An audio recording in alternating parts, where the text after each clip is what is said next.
Sanibonani football lovers, welcome to PKS Sports. Igama lami Mbonga Inkosi. Ngithembe ukuthi ni kahle, niyaphila. Danko. Yazi indida lento le. Kuthi Machi Safi and Elias Mzoki get to be given ama-contract extensions. And Ukaze no Khalil, they are not given anything. And lento leyo, it is confusing because it simply means two things.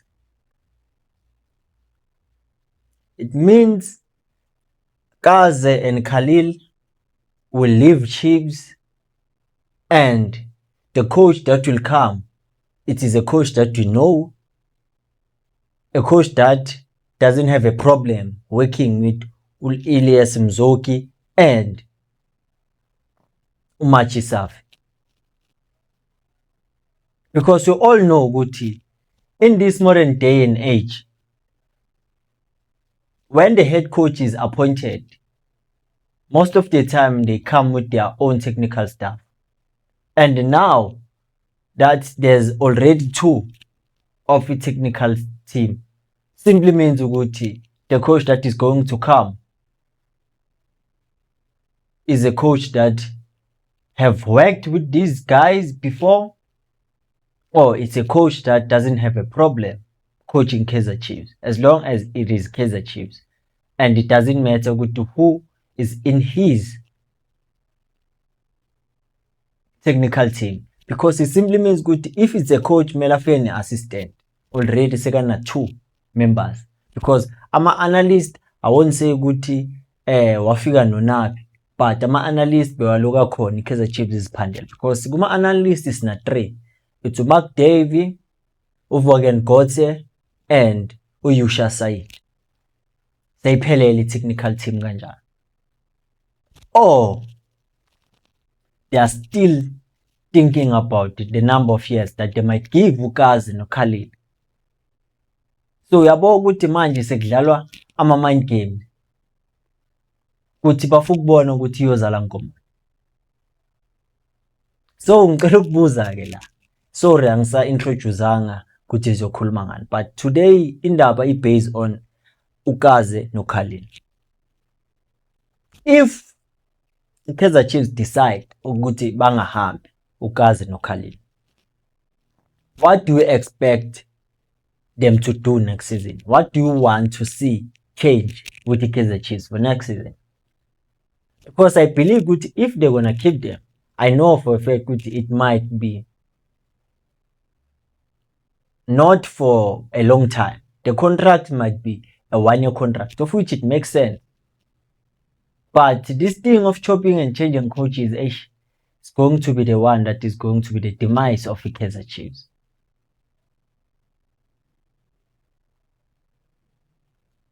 And to think that these co-coaches are bad after all, because everyone has their own agenda. But I believe, the sticks and stones that they are being thrown to them, it actually is going to work in their favor. Because why am I saying this?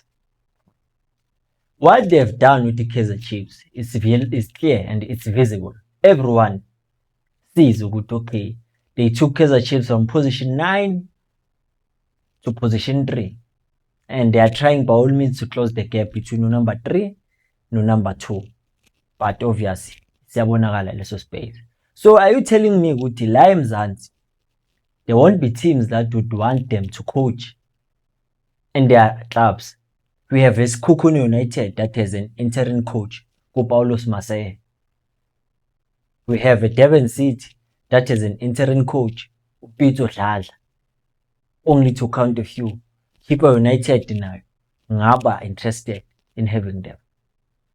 So it simply means with our coaches, to be honest, where they are now, where they are seated, they are not under pressure. They are not panicking because they know anything might happen. It's either we get released, we played our part, and umsebenzi wethu ubonakele. whether they decide to keep us simply means good. Next season, we have to work extra hard. Fix the things that we didn't in the 2025-2026 season. And I want to believe ukuthi i-Kaizer Chiefs nayo la ikhona, taking a decision, to be honest, it won't be easy. Because we all know ukuthi the objective was a CAF Champions League, but badlalele ku-Confederation, babuyela ngale. So it simply means ukuthi they are going to fix the mistakes. But it all lies within the club, the management. What are the objectives for next season? If they believe these co-coaches can meet them, they will give them an ultimatum again. Either CAF Confederation, they want to Kaizer Chiefs up until the finals, if it's possible, if they want to keep the job, or Meliba win no my trophy one, because next season Kaizer Chiefs is competing for all the trophies that are available. But if they leave, I think ukuthi Kaizer Chiefs izokhawatheka, because we might all decorate this thing with Kaizer Chiefs need an experienced coach, a coach who knows how to compete, a coach who knows how to win the league. But honestly speaking, Kaizer Chiefs right now is not in a position whereby you can say you can go pound for pound with Orlando Pirates, with Mamelodi Sundowns for the league. But they need to keep on monitoring their progress. Okay. Siyabona ukuthi okay kuyancenge.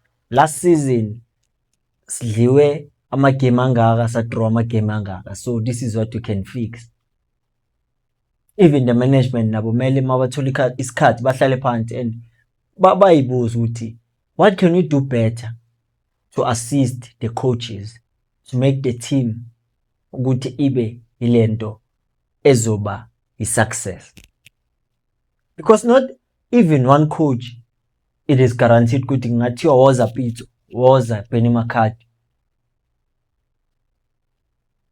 or whoever that you think ukuthi is better than ama co-coaches. There's no way ukuthi angafika already sekuthiwa hayi Chiefs say right, i-Chiefs izoyiwina i-league. Nomsebenzi kumele wenze. Do you have that patience ukuthi silinde up until izinto zibe right? Some of the things I think kumele sicabangisise before sizenza or sikhuluma, because kuba ngazathi we just decide, we don't plan, we don't think. Because into ebalulekile is to see a team doing better. They've laid the foundation. Let's see what can be done for next season to continue.